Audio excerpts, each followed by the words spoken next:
What if the banking collapse you fear is not something in the distant future, but something already unfolding beneath your feet, hidden behind reports, political speeches, and economic forecasts that sound reassuring on the surface, but tremble underneath?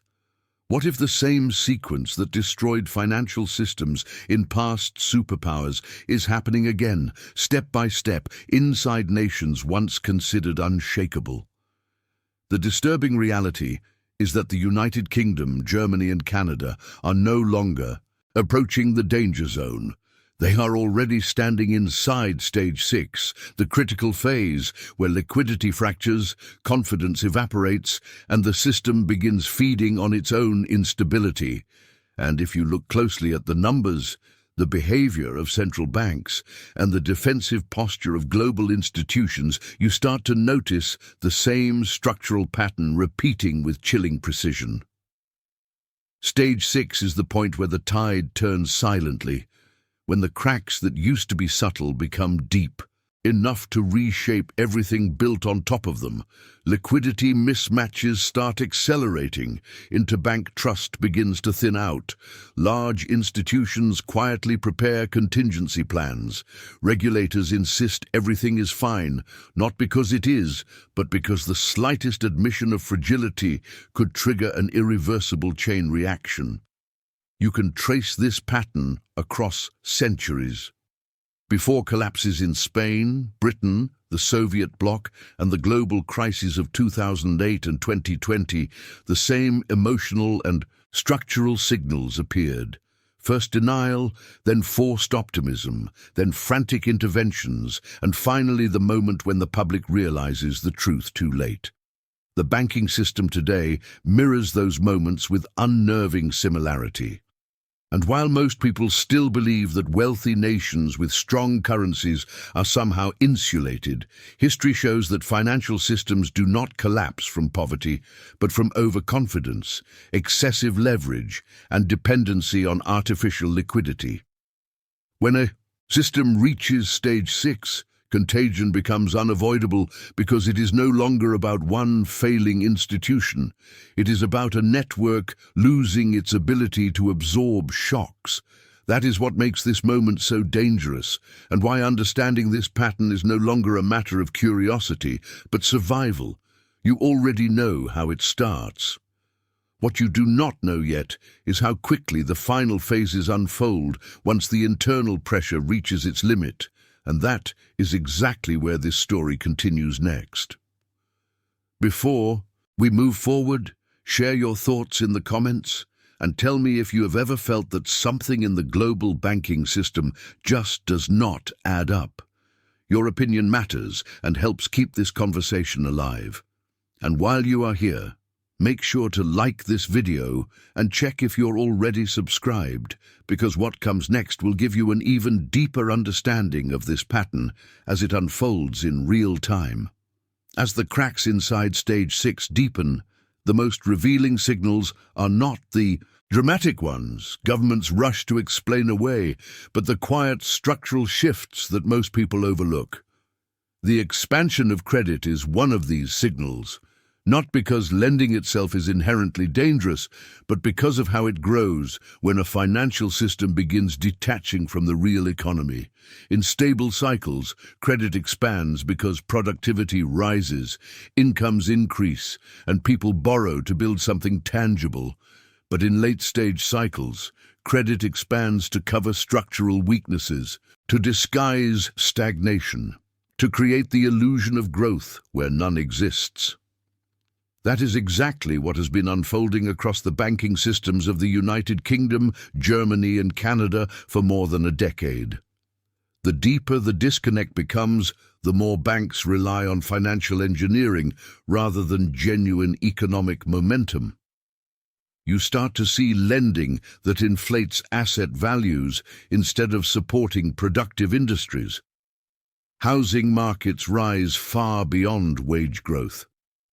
Corporate bonds are issued not to innovate, but to refinance older obligations. Consumers borrow not for opportunities, but to survive inflation, shrinking purchasing power, and rising living costs.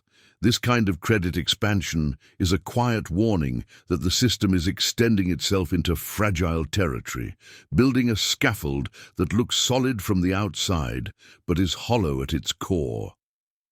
What makes this shift even more dangerous is that governments and central banks often interpret it as a sign of strength. They see rising credit activity and conclude that confidence is holding, when in reality the financial system is compensating for deeper imbalances. Liquidity is pumped into the economy to maintain appearances. Low interest rates encourage borrowing. Asset bubbles grow because they must, because the alternative is exposing the underlying weakness, and each new layer of debt pushes the banking system further away from the real economy it is supposed to reflect, creating a gap that becomes increasingly impossible to close without severe consequences. This widening disconnect creates a cycle where the system becomes dependent on credit injections simply to maintain stability. Banks begin competing for yield, taking positions they would never consider in a healthier environment. Governments celebrate temporary boosts in GDP without acknowledging that the growth is synthetic, inflated by leverage rather than productivity. Over time, these distortions reshape the entire economic landscape until it becomes difficult to distinguish genuine value from artificially engineered expansion. That is how Stage 6 strengthens its grip, not with sudden collapses, but with a slow tightening of conditions that quietly shift the center of gravity away from fundamentals. And as that gap widens, the system becomes more vulnerable to shocks that once would have been insignificant, setting the stage for everything that follows next. As the banking system drifts further from real economic foundations, another force begins shaping the trajectory of collapse, the chain reaction triggered by monetary policies that were never designed to operate inside an already over-leveraged environment. When central banks step in with rate cuts, liquidity injections, and emergency tools, the intention is to stabilize, but in late-stage cycles, those same interventions create structural dependency, encouraging banks to take risks they would never touch under normal conditions. This is where the pattern becomes unmistakable, because once the system begins leaning on artificial liquidity for survival, every adjustment becomes a potential trigger. For the United Kingdom, Germany and Canada, this is not theoretical.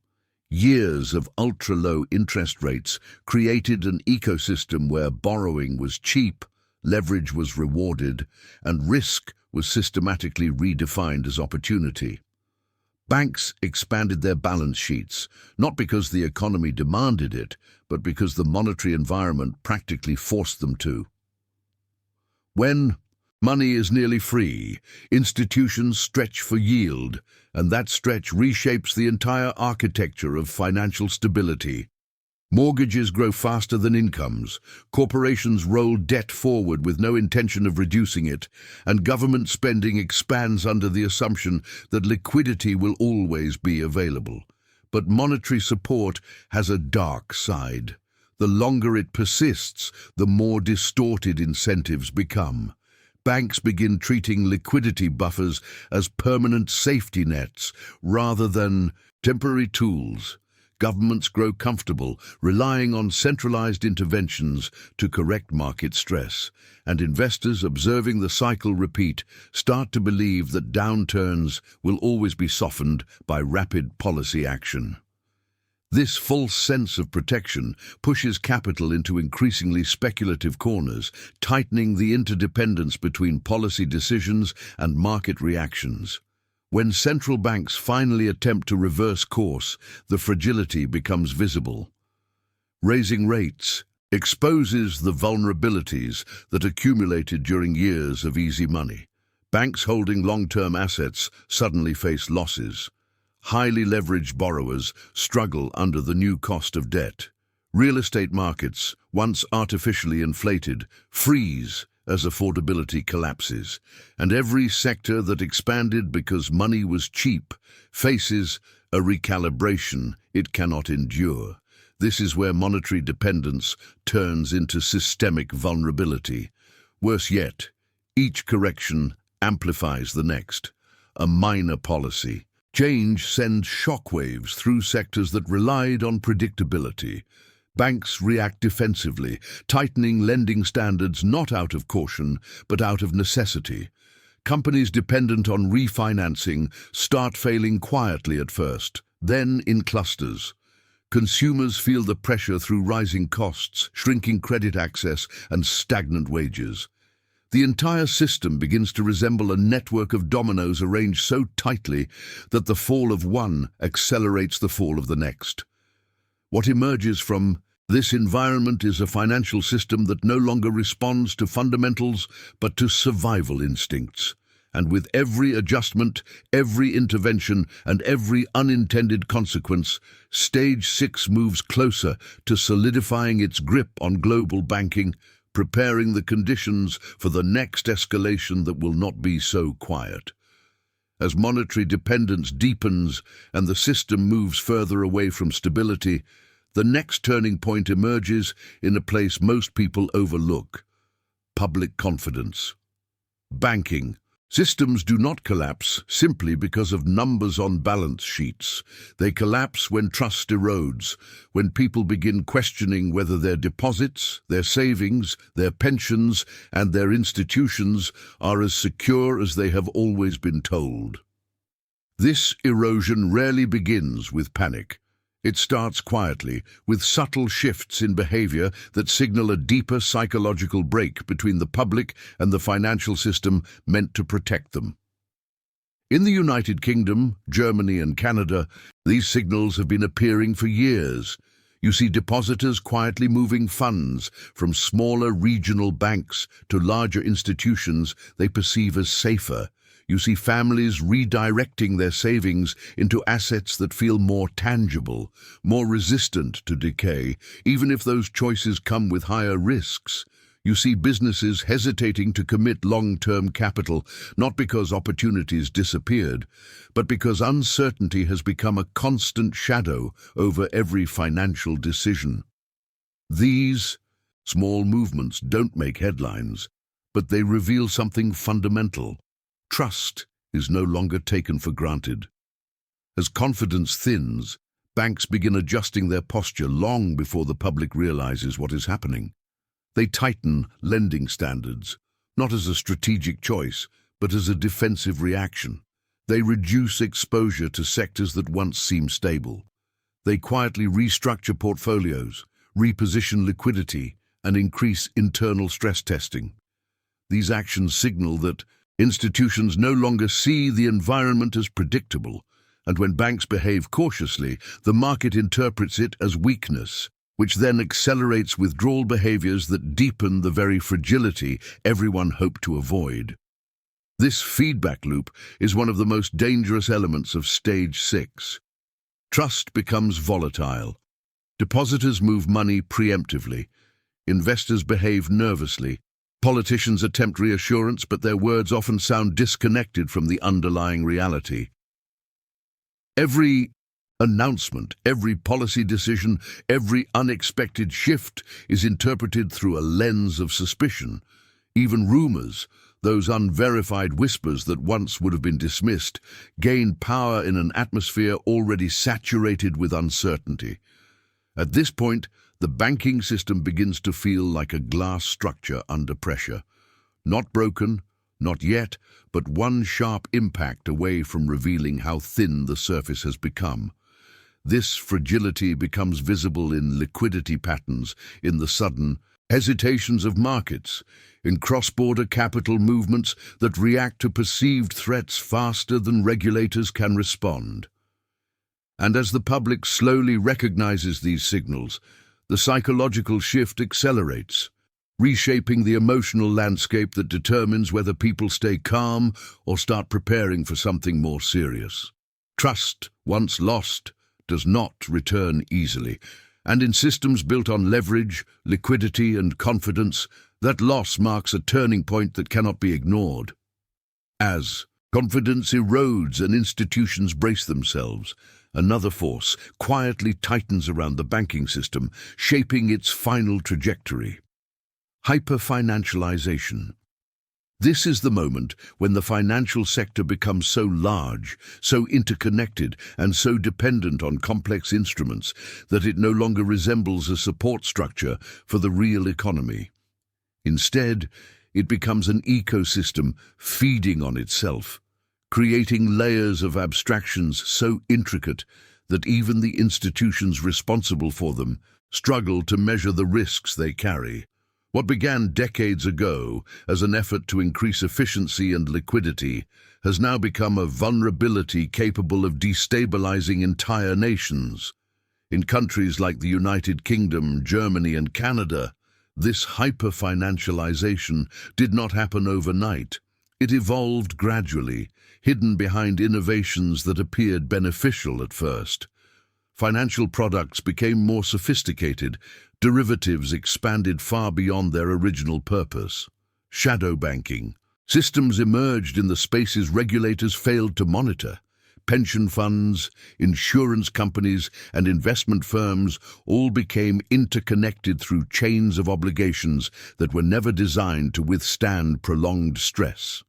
The economy grew increasingly dependent on these layers, relying on them not just for investment, but for basic stability.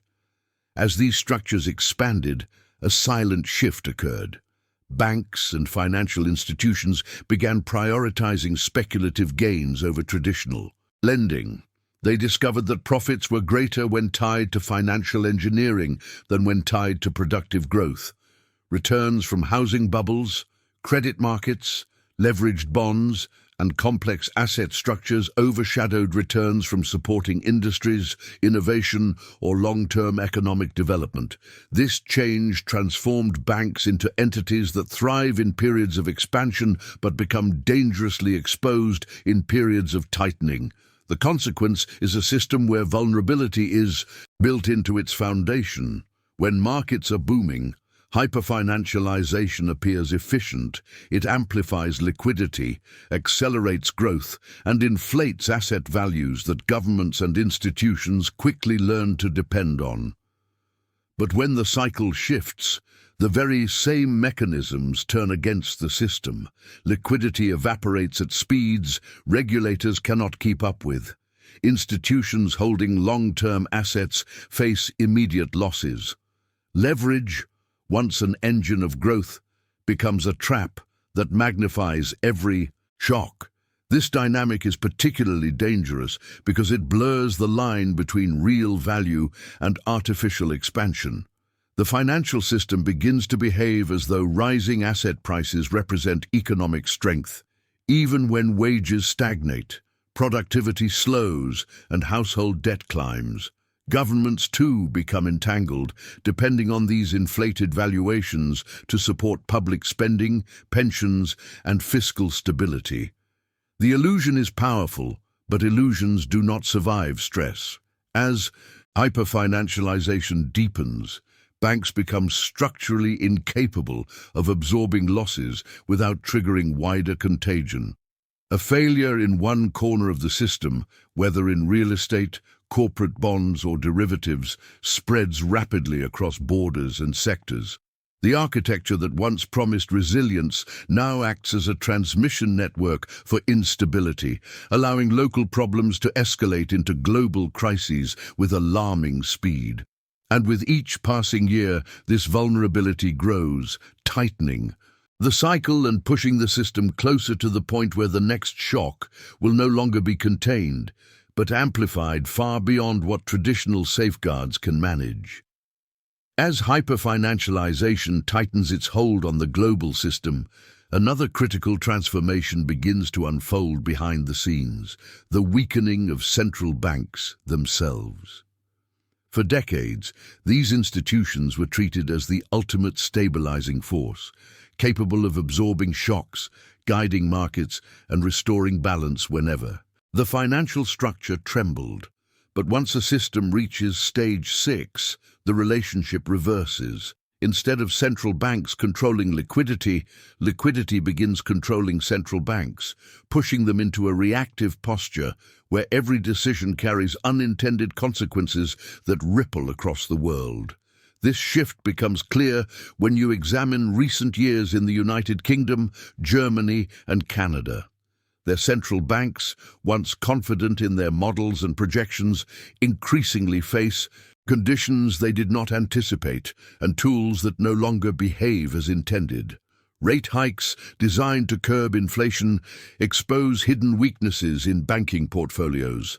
Attempts to reduce balance sheets send shockwaves through housing markets. Liquidity injections, meant to calm volatility, instead fuel new distortions that require even more intervention later. The cycle becomes self-reinforcing, not because policymakers lack experience, but because the system has reached a point where every lever is connected to a deeper structural imbalance. The problem is not simply that central banks are making difficult decisions. It is that they are trapped. When inflation rises, tightening is necessary. But tightening destabilizes banks that relied on years of easy money. When growth slows, easing becomes necessary, but easing inflates the very bubbles that threaten long-term stability. Each move corrects one imbalance while worsening another, revealing a system so stretched that no policy option is safe. Central banks can either act and trigger turbulence or remain still and allow deeper vulnerabilities to spread unchecked. For Germany, the pressure is visible in the cracks within its industrial sector, which can no longer rely on predictable financing costs. For the United Kingdom, the bond market has become increasingly sensitive to small policy missteps, signaling a loss of confidence in long-term fiscal direction. For Canada, the housing market, one of the most inflated in the developed world, has become a risk center that forces the central bank to choose between protecting households or preserving financial stability. In each case, liquidity behaves differently than expected, reacting violently to adjustments that once would have been routine. What makes Stage 6 especially dangerous is that the psychological power of central banks begins to fade. Markets no longer interpret their actions as signs of guidance, but as signs of distress. When a central bank steps in, rapidly, investors wonder what hidden danger triggered the move. When it hesitates, speculation intensifies. When it issues warnings, confidence reacts negatively. The authority that once anchored the system weakens, and uncertainty fills the space left behind. This erosion is subtle at first, noticeable only through abnormal market behaviors, short-term volatility spikes, sudden liquidity shortages, unexpected correlations between asset classes. But over time, these signals accumulate, revealing a profound shift. Central banks are no longer steering the system. They are holding onto it, trying to slow a momentum that has already gained too much speed. And as this disconnect widens, the system enters a phase where the appearance of stability can collapse quickly, setting the stage for the moment when the illusion of control finally breaks. As the authority of central banks weakens and the system becomes increasingly reactive, one of the most revealing shifts appears in the failure of the safeguards that were supposed to prevent crises. Stress tests, regulatory frameworks, liquidity coverage ratios, capital buffers, these mechanisms were designed to project an image of resilience. For years, they reassured the public that even if markets trembled, the core of the banking system would remain stable. But in Stage 6, these protections reveal themselves for what they truly are. Simulations built for conditions that no longer exist. In the United Kingdom, Germany, and Canada, the cracks in this protective architecture are becoming obvious. Regulations created after 2008 were modeled on assumptions that markets would react within predictable ranges, that interest rate cycles would remain gradual, and that liquidity would behave according to historical norms. None of these assumptions hold anymore. Markets have become more highly leveraged, more interconnected, and more sensitive to small shocks. A system this complex cannot be stabilized with tools designed for a different era. Stress tests, once presented as proof of safety, demonstrate this gap clearly.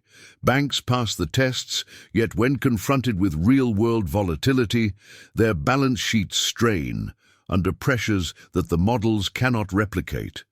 Hedging strategies that were expected to reduce risk instead amplify it under rapid rate movements. Contingency plans rely on liquidity that disappears at the first sign of stress. Regulators insist that institutions are well capitalized, but capital means little when the value of assets and collateral shifts faster than they can be measured. This illusion of safety is one of the most dangerous aspects of the current stage. It creates a false sense of confidence, convincing both policymakers and the public that the system is protected when, in reality, the safeguards are only effective under stable conditions. Once volatility becomes structural, not temporary, every guarantee weakens. Deposit insurance becomes a psychological tool rather than a realistic promise. Liquidity backstops depend on market functioning that cannot be taken for granted. The entire safety net begins to resemble a thin layer stretched across a growing void. Inside the institutions, executives understand this vulnerability even if it is never stated openly. Internal reports grow more cautious. Scenario analyses become more alarming. Risk departments warn that exposures are widening beyond acceptable thresholds. But because acknowledging these weaknesses publicly would trigger panic, the system continues forward, relying on confidence that no longer reflects the underlying reality. This creates a widening gap between what people believe is happening and what institutions know is unfolding behind closed doors. And it is within this gap between perception and reality that Stage 6 solidifies. A thin shield of simulated stability covering a foundation that is already shifting, waiting only for the right external shock to reveal how fragile the structure has become. As the illusion of safety weakens and regulatory protections reveal their limitations, another destabilizing force rises to the surface: the convergence between public debt, private debt, and the fragility of the banking sector. In earlier stages of financial cycles, these three domains operate with some degree of separation. Governments manage fiscal pressures, corporations handle their financing needs, and banks navigate their own balance sheets. But in Stage 6, the boundaries dissolve. Each strain feeds the next, creating a unified system where the weakness of one becomes the weakness of all. This convergence is especially visible in the United Kingdom, Germany, and Canada, where rising sovereign debt intersects with private sector leverage in ways that would have been unthinkable a generation ago. Governments have accumulated unprecedented obligations, not gradually, but through a series of crises that demanded rapid fiscal expansion: global recessions, pandemics, energy shocks, and systemic bailouts. To manage these pressures, central banks and commercial banks have absorbed massive amounts of government debt, binding their stability to the fiscal health of the state itself. At the same time, households and corporations are carrying historically high levels of private debt. Housing markets inflated by years of easy credit now sit atop valuations that cannot be justified by incomes. Businesses reliant on low borrowing costs now face higher refinancing risks. Consumers, squeezed by inflation and stagnant wages, increasingly depend on credit to maintain their standard of living. In this environment, debt is no longer a tool. It becomes a structural dependency that expands faster than the capacity to repay it. The banking system sits at the center of this triangle. Banks hold government bonds as safe assets, even when rising yields erode their value. They extend credit to households whose repayment capacity is shrinking in real terms. They finance corporations whose profit margins are being compressed by global pressures. Every direction of exposure points to a source of fragility, and because all three sectors are interconnected, stress in one creates immediate strain in the others. This is where the true danger of Stage 6 becomes impossible to ignore. A government facing fiscal strain is forced to issue more debt, which banks must absorb. Banks under pressure reduce lending, which weakens the private sector. A weakened private sector reduces tax revenues, further destabilizing public finances. The system begins rotating through these cycles more quickly, feeding on its own contradictions. Even small disturbances, shifts in rates, currency fluctuations, disruptions in trade, echo through all three domains simultaneously. What makes this moment especially severe is that traditional escape routes are no longer available.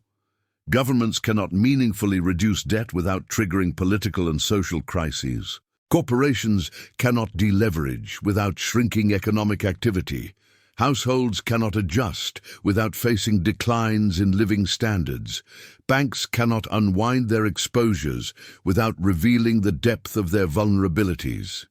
Every path out of pressure leads to a different form of instability, and so the three pillars, public debt, private debt, and banking stability, move in lockstep, tightening the cycle and accelerating the conditions that define the next phase of the pattern, a phase where strain becomes visible not only in data, but in the daily experience of entire populations.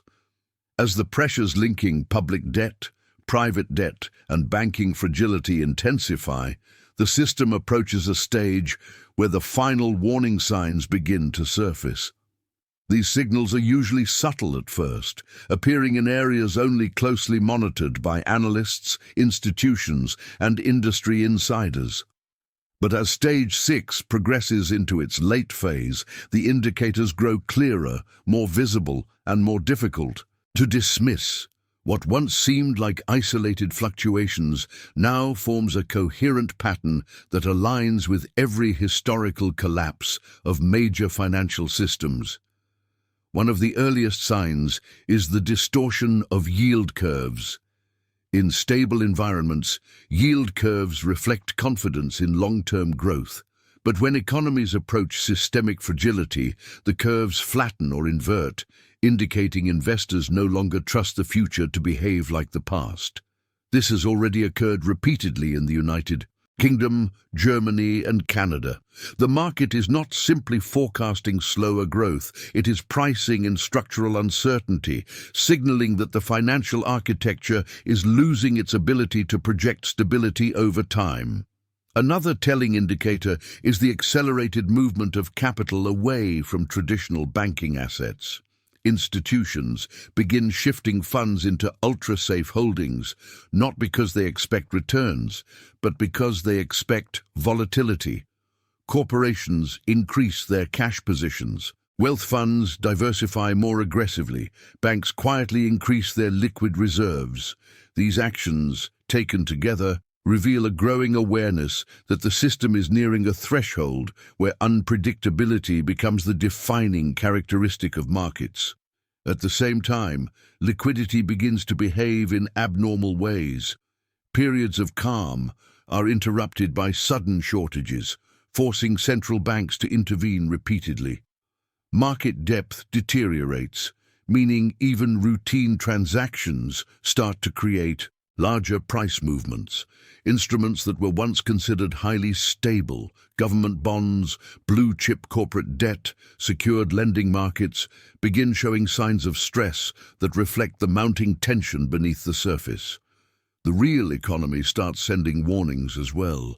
Housing markets soften in unpredictable patterns. Certain industries face abrupt declines as financing tightens. Consumer confidence dips even in periods of seemingly positive data. Governments respond with increasingly aggressive measures, subsidies, emergency programs, rapid policy shifts. But each intervention compresses the window of time before the next distortion appears, creating a rhythm that becomes familiar to anyone observing closely. All of these signals converge into a single uncomfortable reality. The foundations supporting the financial system are no longer behaving normally. They respond more erratically, recover more slowly, and trigger consequences that spread faster through interconnected institutions. This is the stage where internal reports become more cautious, where policymakers speak in more measured tones, where central bankers avoid definitive statements about stability. The language changes because the environment has changed. The system is preparing, not consciously but structurally, for stage 7. And while the public may not yet see the full scope of these developments, history shows that once these signals emerge simultaneously, the final phase is no longer theoretical. It is forming quietly, waiting for the catalyst that will reveal what has been building all along. As the late signals of stage 6 intensify and the system moves toward its breaking point, the final transition begins, forming in silence. Collapses rarely start with dramatic announcements or obvious shocks. Instead, they emerge from the slow accumulation of pressures that no longer have anywhere to go. For banking systems in the United Kingdom, Germany, and Canada, this moment arrives when liquidity, confidence, and structural integrity converge into a narrow window where even minor disruptions can reshape the entire landscape. Stage 7 is not a single event. It is the point where the system's internal contradictions finally override its capacity to stabilize itself. When this transition begins, it often looks like a temporary disturbance, a sudden liquidity shortage, an unexpected government intervention, a rapid spike in bond yields. Banks reassure the public, regulators insist conditions are manageable, and markets attempt to regain balance. But beneath these surface reactions, the architecture has already shifted. Institutions that once relied on depth and resilience now operate in an environment where every movement generates outsized consequences, because stage 7 is not defined by the collapse itself, but by the irreversible slide toward it, a slide that accelerates with each attempt to restore normality. During this phase, the lines between sectors blur. Even more, governments face rising borrowing costs. At the exact moment banks become less capable of absorbing new debt, corporations reduce activity under pressure from tightening credit, weakening tax revenues, and increasing fiscal strain. Households react to rising uncertainty by pulling back on consumption and increasing precautionary savings, slowing economic momentum further. The system begins feeding on its own contractions. Every adjustment amplifies another. Every effort to restore a balance shifts stress elsewhere, and each movement exposes a deeper fragility that can no longer be contained by traditional interventions. What makes this stage so historically dangerous is that confidence, once the invisible foundation of banking stability, no longer behaves predictably. Assurances lose effectiveness. Policy announcements trigger volatility instead of calm.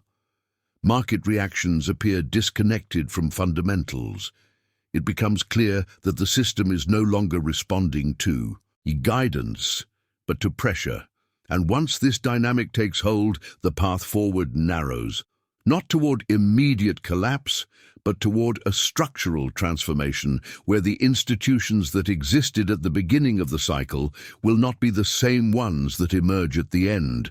This is the moment when individuals, governments, and entire financial systems must confront the reality of how fragile stability becomes when stretched across decades of leverage, dependency, and expanding obligations.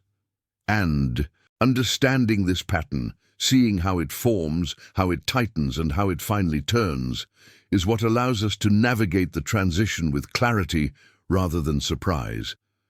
It is not the end of the story, but the point where everything we have explored so far becomes visible in real time.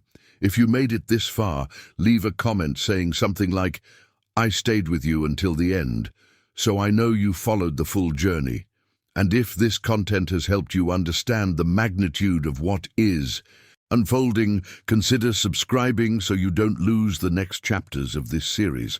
A like also helps this message reach more people who need this perspective. And if you want to keep expanding your understanding, there's another video right here that continues this discussion from a different angle. Click and keep going with me.